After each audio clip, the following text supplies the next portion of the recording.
পিপাসু বাঙালির সবথেকে প্রিয় ছুটির ঠিকানা দার্জিলিং।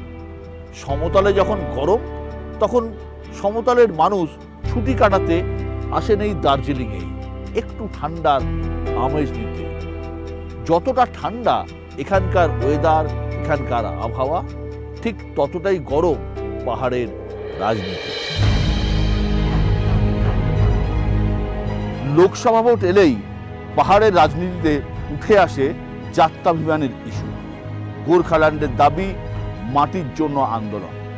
অথচ যদি আমরা দেখি এই দার্জিলিং থেকেই দার্জিলিংয়ের মানুষ যাদেরকে জিতিয়েছিলেন, প্রথমবার যশবন্ত সিং, তিনি রাজস্থানের লোক; দ্বিতীয়বার সুরিন্দর সিং আলুওয়ালিয়া, তিনি দিল্লির লোক; তৃতীয়বার রাজু বিস্তার, তিনি মণিপুরের ভোটার। অথচ জাতীয় পার্টি হিসেবে বিজেপি কিন্তু বারবারই এখান থেকে জিতে এসেছে।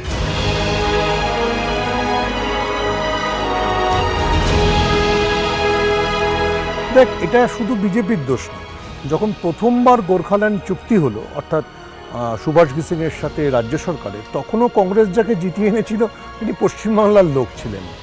সবসময় গোর্খারা বা পাহাড়ের নিবাসীরা আশা করেছেন যে জাতীয় পার্টির বড় নেতা এলে তিনি দিল্লিতে তাদের কথা তুলবেন, কিন্তু দেখা গেছে সেটা হয়নি। তাদের যেটা দাবি, অর্থাৎ অধিকতর স্বায়ত্তশাসন, অধিকতর অধিকার, সেটা প্রায় কেউই সুনিশ্চিত করেনি। সবাই একটা নিশ্চিন্ত আসনে জিতেছেন এবং তারপর কার্যত কিছুই করেন। তবু সুরিন্দর সিং আলুওয়ালিয়া যেটা করেছিলেন, অন্তত তিনি চিঠি লিখে যেহেতু এই বাকি 11টা জনজাতির অধিকারের বিষয়টিকে খুঁচিয়ে তুলেছিলেন, রাজ্য সরকারও বাধ্য হয়েছিল এই 11টা জনজাতিকে অধিকার দিতে বা তাদের জন্য বিভিন্ন বোর্ড তৈরি করতে। কিন্তু যদি বাকি ইন্দ্রজিৎ থেকে শুরু করে যশবন্ত সিনহা বা ইভেন রাজু বিস্তার, তারা দার্জিলিংয়ের অধিকার বা যেটা গোর্খাদের দাবি, সেটা নিয়ে কোনো ইতিবাচক কিছু করেছেন এমন কথা তারা নিজেরাও বলতে পারবেন না। পরপর 3টি ভোটে বিজেপি এই কেন্দ্র নিজেদের দখলে রাখতে পারলেও প্রতিবারই এখানে প্রার্থী বদলে গিয়েছে, চাপের মুখে হোক বা অঙ্ক কষে। এবারে কিন্তু সেই রাজু বিস্তারকেই ফের প্রার্থী করেছে বিজেপি। এবারে সেই ট্র্যাডিশনটা বদলে দিয়েছে তারা। यही तो खूबसूरती है भारतीय जनता पार्टी की, क्योंकि यहाँ ममता और उनके भतीजे बैठ के तय नहीं करते। और हमारी पार्टी परिवारवाद की पार्टी नहीं है कि इसके बाद इसको मिलना, इसके बाद उसको मिलना। मतलब अगला हमारा राष्ट्रीय अध्यक्ष जी कौन होंगे ये किसी को पता नहीं होता। और पश्चिम बंगाल में जो 15 साल से तृणमूल कांग्रेस की सरकार चल रही है और जितना इन्होंने जनता को ठगा है, अब जनता जान चुकी है। एकमात्र विकल्प है जो पश्चिम बंगाल को बचा सकता है, वो भारतीय जनता पार्टी और नरेंद्र भाई मोदी है। राजू जी, पहाड़ का PPS यानी परमानेंट पॉलिटिकल सॉल्यूशन, इसके बारे में आपका क्या राय है? क्योंकि दार्जिलिंग को बहुत लूटा है पश्चिम बंगाल में, और पश्चिम बंगाल की सरकार ने जब भी, चाहे वो CPM हो चाहे TMC हो, सिर्फ और सिर्फ दार्जिलिंग को ठगने का काम किया। दार्जिलिंग की ऐसी स्थिति CPM, कांग्रेस और TMC ने बना के रखी है, हमें बड़ा कष्ट होता है।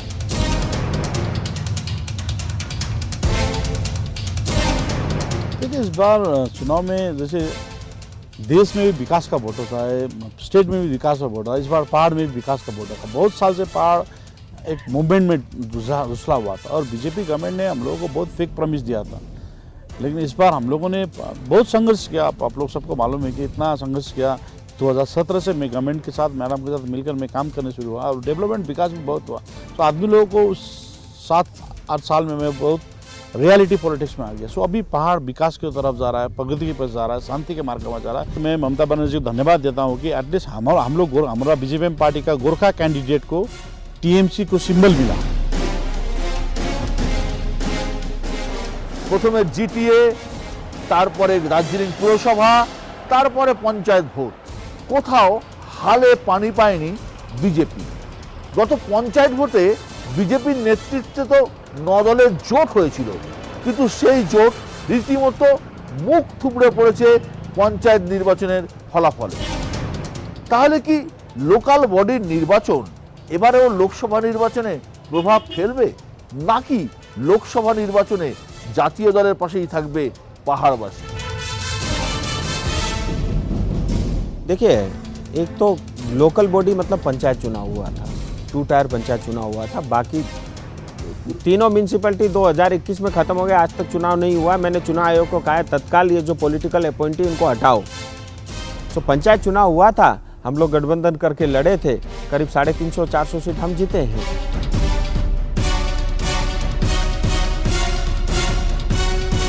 রাজুকে প্রার্থী করলেও রাজুকে প্রার্থী করা নিয়ে পদ্মের ঘরে প্রবল কোন্দল তৈরি হয়েছে।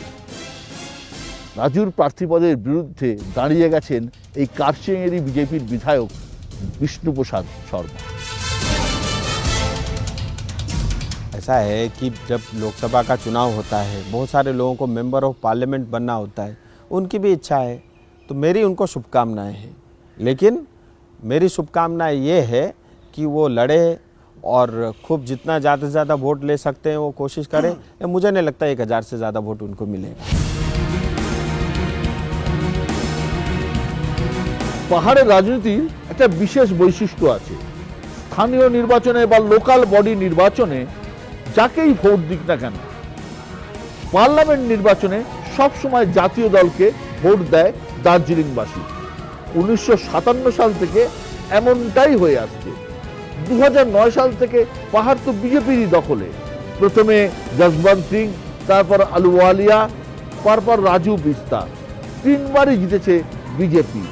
আর 2019-এর নির্বাচনে রাজু বিস্তা তো একাই প্রায় 60% কাছাকাছি ভোট পেয়েছিলেন। আমার ঠিক পেছনেই আপনারা দেখতে পাচ্ছেন ভানুভক্ত ভবন। 2017 সালে এই ভানুভক্ত ভবন থেকেই উত্তপ্ত হয়েছিল পাহাড়। পাহাড়ের রাজনীতিতে আগুন জ্বলেছিল, আগুন দেওয়া হয়েছিল ট্রাকে, আগুন দেওয়া হয়েছিল গাড়িতে, গোটা পাহাড় উত্তপ্ত হয়েছিল পৃথক গোর্খাল্যান্ডের দাবিতে। গুরুং তখন পাহাড় রাজনীতির সর্বে সর্বা। তারপর দিন বদলেছে, সময় বদলেছে, গুরুং ক্ষমতাহীন হয়েছেন, তার দল গোর্খা জনমুক্তি মোর্চা টুকরো টুকরো হয়ে গেছে। জিটিএ, দার্জিলিং পুরসভা, পঞ্চায়েত নির্বাচন, একের পর নির্বাচনে পাহাড়ের উন্নয়নের ইস্যু গুরুত্ব পেয়েছে, পেছনে চলে গিয়েছে গোর্খাল্যান্ডের ইস্যু। কিন্তু লোকসভা নির্বাচন আসতেই ফের পাহাড়ের রাজনীতিতে গোর্খাল্যান্ডের কথা।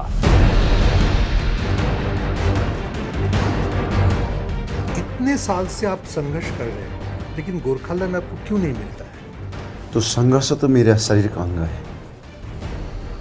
मैं चाहता हूँ मेरा भविष्य में या राजनीतिक करियर में अभी से 15 साल से तो बीजेपी भाजपा को अब जिता रहा है, भाजपा 10 साल से दिल्ली में पावर में है, तो क्यों नहीं गोरखालैंड आपको मिलता है? देखिए 2009 से 2007 से मैंने जो आंदोलन किए और 2009 से मैंने भारतीय जनता पार्टी का साथ गठबंधन होकर उसको जिताया। लेकिन उस टाइम में भारतीय जनता पार्टी नहीं है 5 वर्ष में, लेकिन काम हुआ। उस टाइम में बन गया जीते, संग संग में बहुत अच्छा काम किया जसवंत सिंह। पर 2014 का बाद में जो 5 वर्ष का समय थे, उस टाइम में ऐसे साल रहा जो जिम्मेवारी आदमी थे वो पार्लियामेंट में इतना समय तक काम किए। मैं सोचा था कि कुछ ना कुछ हमारे ऊपर में काम करेगा, और वो पंजाबी है, हम लोग का नज़दीक, हम लोग समझते थे कुछ काम कर सकते, लेकिन वो जिम्मेवारी का आधार में नहीं किया। लेकिन मोदी जी ने खुद ही बोला थे कि बीरपाड़ा का प्रांगण में हो या सिलगड़ी का प्रांगण में कि हमारा जितना भी भारत देश में रहने वाला जितना भी कम्युनिटी है उसके लिए तो मैं काम कर रहा हूँ। बीजेपी गवर्नमेंट ने अभी तक गोरखालैंड दूंगा कहाँ बोला है, कहाँ लिखा है? ना मैनिफेस्टो में लिखा है, ना उन लोगों ने बोला है। उन लोगों ने भी कमिट नहीं किया कुछ भी दूंगा बोल के। लेकिन जो टिकट लेकर आता है इन लोगों को गोरखालैंड बोलने से वोट मिलता है बोल के एक ड्रीम थॉट प्रोसेस पहले था, उसी हिसाब से अभी भी ये बोल रहा है। लेकिन पहाड़वारी को मालूम है कि कुछ भी मिलने वाला नहीं। गोरखालैंड जो है यहाँ का सेंटिमेंट है, स्ट्रॉन्ग सेंटिमेंट है, और आज से नहीं है, लगभग 100 साल से है। और यहाँ प्रत्येक व्यक्ति चाहे किसी भी राजनीतिक दल का हो, कोई भी पॉलिटिकल एफिलिएशन हो, वो इस मुद्दे से जुड़ा हुआ है। एज ए नेशनल पार्टी ये हमारा कर्तव्य है कि लोगों के सेंटिमेंट को हम सम्मान दें। We can not ignore the sentiments of the people, उसको नज़रअंदाज नहीं करेंगे, उसको we don't brush it aside.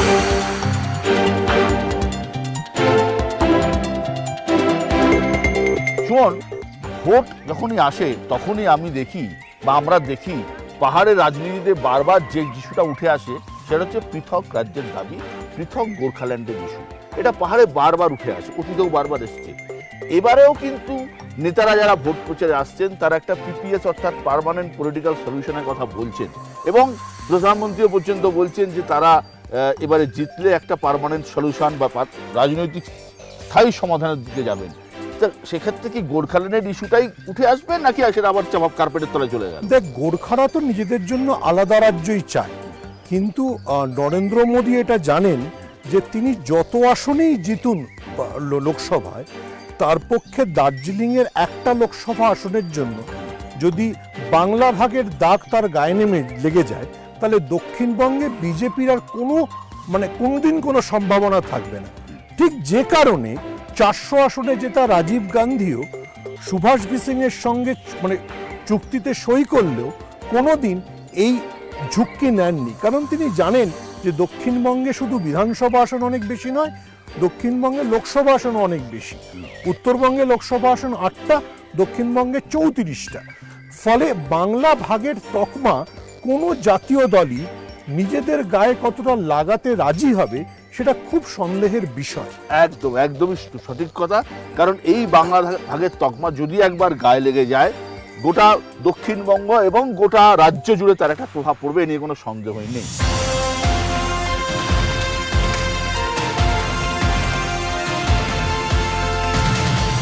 Modi साहब ने बोला मेरे को भी सामने रखे कि अभी गोरखा का समय आ गया है, कुछ ना कुछ हो जाएगा। तो उसने नाम पढ़ के बोला 11,000 गोष्ठी ट्रैवल बनाने के लिए, तो पूरा, और हम लोग खुश उस टाइम में घोषणा किया था तो हम लोग खुश थे। मैंने ये 2024 का जो हवा चलने लगा तो मैंने एक बार तो पूछना चाहिए, बताना चाहिए, तो मैंने लेटर भेजा यहाँ से दीदी को भी, बंगाल सरकार को भी भेजा और संग भारत सरकार को भी भेजा और इंडिया गठबंधन को भेजा। लेकिन इंडिया गठबंधन ने मेरे को बुलाया और मेरा टीम गया और दीदी ने कुछ मैसेज भी नहीं दिया, और मैसेज देते थे तो हम लोग सोच लेकर हम लोग आगे रणनीति बनाते थे, क्योंकि हम लोग आने का समय में जो वार्ता हुआ था वो वार्ता हम लोग टेबल में रखते थे, लेकिन वो रख नहीं पाया। ठीक, तो मैं सोचा कि ना, अभी हम लोग का इतना अवहेलना कर रहा है तो किस लिए कर रहा है, तो यहाँ का शासन चलाने वाला आदमी रिपोर्ट, वहाँ का गलत रिपोर्ट दे रहा है दीदी को, यहाँ से गलत रिपोर्ट दे रहा है कि विमल गुरुंग का कुछ नहीं है, एक मेंबर भी नहीं है, पंचायत का मेंबर भी नहीं है बोल के मैसेज दिया है। लेकिन मेरा तो पंचायत इतना समिति इतना जो हम लोग का प्रधान उप प्रधान जीत के बैठा हुआ है, ये मैसेज गलत दिया है। तो दीदी ने ये समझ गया अभी विमल गुरुंग का कुछ नहीं है। तो अभी विमल गुरुंग का ये चुनौती है कि अगले चुनाव में विमल गुरुंग का है या नहीं, यह प्रूव करना, ये प्रूव करेगा ही। गुरुंग वही गुरुंग है, ये गुरुंग खत्म हो गया। देखिए, विमल गुरुंग वही आदमी है 2007 से 2024 तक आपने दिखा है, आगे भी देखा था, अभी देखा है, मैं वही विमल गुरुंग है। मैं सत्ता छोड़ के अपना जाति के लिए, अपना कम्युनिटी के लिए संघर्ष किया है। ये गुरुंग बोल रहा है हम खत्म नहीं हुआ, हम फिर वापस आ रहे हैं। विमल गुरुंग का मेरा लीडर विमल गुरुंग था, प्रैक्टिकल है, फैक्ट है यार, मैं कभी भी उसको डिनाई नहीं कर रहा हूँ। अब मेरे साथ विमल गुरुंग नहीं है, विमल गुरुंग का बुरा नहीं करूँगा मैं, उसका थॉट प्रोसेस मेरे को अच्छा नहीं लगा, सो मेरा अपना रास्ता चला गया। मेरा अपना रास्ता चलने से मैं किसी को बुरा नहीं करता हूँ, क्योंकि एक बार मैं विमल गुरुंग के साथ काम किया, वो लीडर था मेरा, I always respect him, but मेरा उसका चलने का तरीका ठीक नहीं लगा हमको, जब भी झमेला, सो उस झमेला से पहाड़ को निकाल रहा था, तो मैं अपना रास्ता निकाल गया।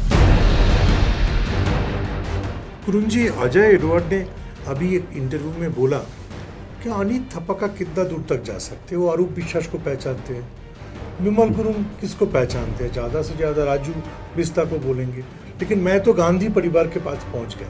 मैं तो अटल बिहारी वाजपेयी से और बीजेपी का टॉप लीडर से, चाहे मोदी जी हो या विभिन्न, और सोनिया गांधी से भी, और सब लीडर का साथ मैं मुलाकात हुआ। अभी भाई ने जो भी बात किया है वो पॉलिटिकल उतना नॉलेज नहीं है, इन मैच्योर है, इसलिए उसने बोला।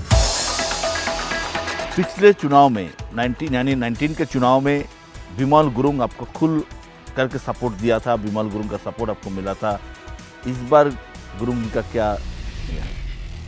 2019 में हमारे साथ थे, 2021 में टीएमसी के साथ थे, 2024 में दोबारा भारतीय जनता पार्टी के साथ हैं और वो जब भी जिसके साथ जाते हैं खुल के ही जाते हैं। 21 में भी उन्होंने ममता दीदी को पूरे मन से सहयोग किया था और मैं तो देखिए मेरे लिए राजनीतिक अपने संबंध अलग है, लेकिन मेरे लिए तो बड़े भाई के समान है क्योंकि मैं राजनीति में हूँ तो उनका भी उसमें बड़ा योगदान है। গত কয়েক বছরে পাহাড়ের মুখ্য চরিত্র হিসেবে উঠে এসেছে নতুন কিছু নাম। অনিত থাপা, অজয় এডওয়ার্ডস, বিনয় তামাং। সেই তুলনায় অনেকটাই পিছনে চলে গিয়েছে এককালে পাহাড় কাঁপানো বিমল গুরুংয়ের নাম। তাহলে কি পাহাড়ের নতুন রাজনীতির সমীকরণ?